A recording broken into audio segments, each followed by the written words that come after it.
Hello students, welcome to Hiva Max 11th Standard Max Chapter 12. Example sums பார்த்துட்ருக்கோம் 12.4 பார்க்கலாம். Suppose 10 coins are tossed. Find the probability to get exactly 2 heads. At most 2 heads. At least 2 heads. இப்போ நம்ம solve பண்ணோம் இல்லையா, அதே some தான். But இங்கே ஒரு விஷயம் பாருங்கள், 10 காயின்ஸ்ன்னு கொடுத்துருக்காங்க.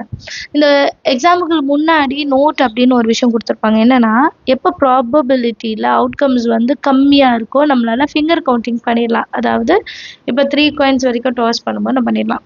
பட் இங்கே வந்து 10 காயின்ஸ் அப்போ வந்து 2 பவரில் 10, அப்போ 1024 வரும் இல்லையா. 1024 வரும்போது இந்த அமௌண்ட்டை வந்து நம்ம கையால் கவுண்ட் பண்ண முடியாது. ஸோ நம்ம என்ன பண்ண போகிறோம்னா காம்பினேட்ரிக்ஸ் வந்து யூஸ் பண்ண போகிறோம். சாம்பிள் ஸ்பேஸ் எழுதணும். Sample space which is equal to 10 coins toasted.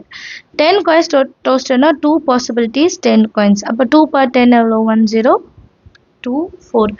அடுத்தது இப்போ ஃபஸ்ட்டு சப்டிவிஷன் எடுத்துக்கலாம். Exactly 2 heads. அது வேணால் ஹெட்டிங் மாதிரி எழுதிக்கலாம். Exactly 2 heads. ரெண்டு heads மட்டும்தான் வரணும். So let A be the event of getting exactly 2 heads.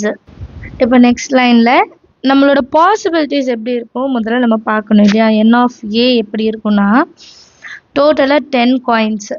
இந்த 10 காயின்ஸ் எனக்கு 2 ஹெட்டு வர பாசிபிலிட்டிஸ் வேணும், அவுட்கம்ஸ் வந்து வேணும். ஸோ 10C2 இது எப்படி எழுதலாம்? 10 into 9, 1 into 2, 2 1s are 2 5s are 5 9s are 45. இப்போ வந்து n of A வந்து 45 தான். இப்போ P of A எப்படி கண்டுபிடிப்போம்? n of A by n of S, 45 by 1024. ஈஸியாக இருக்கா? நம்ம இங்கே வந்து என்னென்ன டேர்ம்ஸ்ன்னு எழுதவே வேண்டாம், டைரெக்டாக நம்ம வந்து 10C2 சால்வ் பண்ணி ஆன்சர் எழுதிடலாம். Second subdivision, let B be the event of getting at most 2 heads. ரெண்டு ஹெட் வரணும் அட்மோஸ்ட். ஆனால் அட்மோஸ்ட்னா இப்போ தான் நான் சொன்னேன், அட்மோஸ்ட்னா 2 ஹெட் வரலாம், 1 ஹெட் வரலாம், 0 ஹெட்டும் வரலாம். ஆனால் அதுக்கு மேலே போகக்கூடாது. இதுதான் ஹையஸ்ட் வந்து 2. அப்போ n of B எப்படி கண்டுபிடிப்போம்னா, 10 காயின்ஸில் நமக்கு வந்து 2 ஹெட்ஸ் வரலாம். மொத்தம் 10ல் 2 வரலாம். அதே மாதிரி 10C1 ஒரு ஹெட்டு வரலாம். அது மாதிரி 10C0 வரலாம். இப்போ 10C2 இப்போ தான் கண்டுபிடிச்சோம் 45, 10C1னா 10, 10C0னா 1 which is equal to 56. இப்போ ப்ராபபிலிட்டி கண்டுபிடிக்கணும். P of B is equal to n of B by n of S, 56 by 1024. இப்போ இதை சால்வ் பண்ணலாம். ரெண்டுமே வந்து ஈவன் நம்பர் இல்லையா. ஸோ 7 டைம்ஸ் எடுத்துக்கலாம். 8 7s are 8 1s are 8, balance 2, 8 2s are 16, 64னா 8 8s are 64. So 7 by 128. கிளியரா? அடுத்தது வந்து third subdivision, at least 2 heads. Let C be the event of getting at least 2 heads. At least 2 headsனா என்ன அர்த்தம்? 2 heads வரலாம், 3 heads வரலாம், 10 வரைக்கும்னா up to 10 வரைக்கும் நமக்கு இது வரும் இல்லையா. ஸோ n of C எப்படி எடுத்துக்கலாம்னா 10C2, 10C3, 10C4 up to 10C10. இப்போ இந்த ஃபுல் வேல்யூ கண்டுபிடிக்கிறதுக்கு நான் டோட்டல்லேருந்து 10C0வும் 10C1வும் மைனஸ் பண்ணால் போதும் இல்லையா. பேலன்ஸ் இருக்கட்டும் என்னென்னு கிடைச்சிடும். ஸோ n of S என்ன? 1024 மைனஸ் 10C1னா 10, 10C0னா 1, 10 plus 1 11. 1024 minus 11 3101 1013. இதுதான் n of C ஓட வேல்யூ. இப்போ P of C எப்படி கண்டுபிடிப்போம்? N of C by N of S which is equal to 1013 by 1024. Understand of the sum எல்லாருக்கும் அடுத்த question பார்க்கலாம். அடுத்த question example 12.5. Suppose a fair die is rolled. A fair die na ஒரே ஒரு தாயம் மட்டும்தான். Find the probability of getting an even number or multiple of 3. சரியா? இப்போ sample space எப்படி இருக்கும்னா 1 2 3 4 5 and 6 மட்டும் தான் இருக்கும். 1 ல இருந்து 6 வரைக்கும் ஏன்னா ஒரே ஒரு டை மட்டும் தான் பேசுறோம். இப்போ ஃபர்ஸ்ட் என்னன்னா even number and even number. இப்போ ஃபர்ஸ்ட் என்னன்னா let A be the event of getting an even number. அப்போ A என்னன்னா even number 2 4 6. அப்போ n of A என்ன இருக்கும் 3. P of A is equal to n of A by n of S. அப்போ 3 by 6 which is 1 by 2. இப்போ second subdivision. Multiple of 3. Let B be the event of getting multiple of 3. Multiple of 3 na 3 oda multiples 3 tables. So B is equal to 3 6 and இப்போ n of B என்ன இருக்கும் 2. அடுத்து P of B என்ன இருக்கும் n of B by n of S which is 2 by 6 1 by 2 3s are 6 1 by 3. Understand of the sum எல்லாருக்கும் அடுத்த question பார்க்கலாம். அடுத்த question example 12.6. When a pair of fair dice is rolled, pair of அப்போ வந்து ரெண்டு coin, what are the probabilities of getting the sum 7 7 or 9 7 or 12? So மூணு விஷயம் கேட்டிருக்காங்க. சொல்யூஷனில் ஃபஸ்ட்டு சாம்பிள் ஸ்பேஸ் எழுதிக்கலாம். இந்த சாம்பிள் ஸ்பேஸ் வந்து ரெண்டு காயின் அப்படின்னு சொல்லியிருக்காங்க. ஸோ 1,1 1,2 1,3 1,4 1,5 1,6.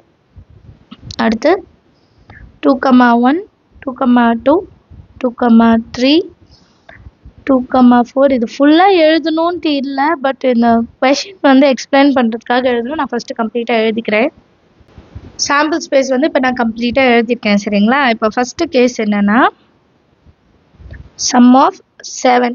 ஸோ இந்த ரெண்டு அவுட்கம்ஸை நம்ம ஆட் பண்ணும்போது 7 கிடைக்கணும். அப்படின்னா 6 + 1 7 2 + 5 7 3 + 4 7 4 + 3 7 5 + 2 7 6 + 1 7. So let A be the event of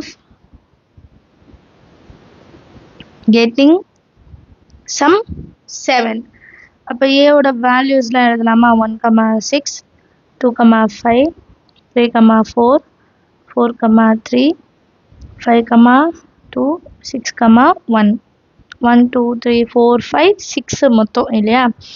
so n of A is equal to 6. அப்போ P of A என்னது? n of A by n of S which is 6 by 36 which is 1 by 6. இப்போ அடுத்தது என்னன்னா 7 or 9. அடுத்தது வந்து 7 or 9. 7 already இப்போ கண்டுபிடிச்சிட்டோம். இந்த அவுட்கம்ஸ் ஆட் பண்ணும்போது 9 வருது செக் பண்ணோம். 6 + 3 4 + 5 5 + 4 6 + 3 அப்படியே அந்த லைன் கரெக்டாக வரும். சரிங்களா? ஸோ இதுதான் இந்த 4 டேர்ம்ஸ் தான் எழுதிக்கலாம். Second subdivision 7 or 9. So let B be the event of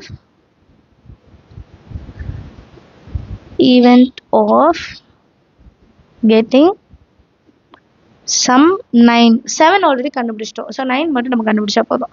B என்னன்னு முதல்ல கண்டுபிடிக்கணும். 6,3 5,4 நான் அப்படியே ரிவர்ஸில் எழுதுறேன். சாரி 3,6. ஆக்சுவலாக 3,6 தான் ஃபர்ஸ்ட் வந்துருக்கணும். நான் ரிவர்ஸ்லேருந்து எழுதிட்டேன். நீங்கள் மாற்றி கூட எழுதிக்கோங்க, இல்லை இப்படியே இருந்தாலும் தப்பே கிடையாது. n of B is equal to 4. P of B is equal to n of B by n of S which is 4 by 36. 6. இப்போ நமக்கு நெக்ஸ்ட் என்ன கண்டுபிடிக்கணும்னா probability of getting some 7 or 9 நம்ம இண்டிவிஜுவலாக தான் கண்டுபிடிச்சிருக்கோம் இல்லையா, அது வந்து நம்ம எடுக்கணும். அண்ட் இதில் முக்கியமான விஷயம் என்னன்னா இது வந்து மியூச்சுவல் எக்ஸ்க்ளூசிவ், 7ம் 9ம் இன்டர்ஃபியரே ஆகாது. ஸோ வந்து மியூச்சுவலி எக்ஸ்க்ளூசிவ்னு எழுதிக்கலாம். So P of A plus P of B பண்ணால் போதும். பி ஆஃப் ஏவோட வேல்யூ டிவைடட் பை 36 வச்சே செய்யலாம். 6/36, இது வந்து 4/36, which is 6 4s are 10, 6 plus 4 10, 10/36. 2 table 2 5s are 2 1s are 8s are. இதுதான் செகண்ட் சப்டிவிஷன். தேர்ட் சப்டிவிஷன் என்னன்னா சம் வந்து 7 or 12. ஆல்ரெடி 7 கண்டுபிடிச்சிட்டு இப்போ 12 கண்டுபிடிச்சா போதும் இல்லையா. So let C be the event of getting some 12. So 12 என்னென்ன 6 வந்து 12 கரெக்டாக சாம்பிள் ஸ்பேஸில் வேறு எதுவுமே கிடையாது. 6 + 6 வந்து 12. ஸோ இது ஒரே ஒரு அவுட்கம் தான். சியோட ஈவெண்ட் வந்து ஒரே ஒரு அவுட்கம் 6, 6 மட்டும்தான். So n of c is equal to 1. p of c is equal to n of c by n of s, that is 1/36. இப்போ நெக்ஸ்ட் என்ன கண்டுபிடிக்கணும், p of getting some 7 or 12. So p of a and c இப்போ and they are mutually exclusive, which is equal to p of a 7 plus p of c. கரெக்டா? p of a ஓட value என்ன 6/36, p of c 1/36. 6 plus 1 7/36. Understand of the sum? Doubt in the comment section. Thank you so much for watching.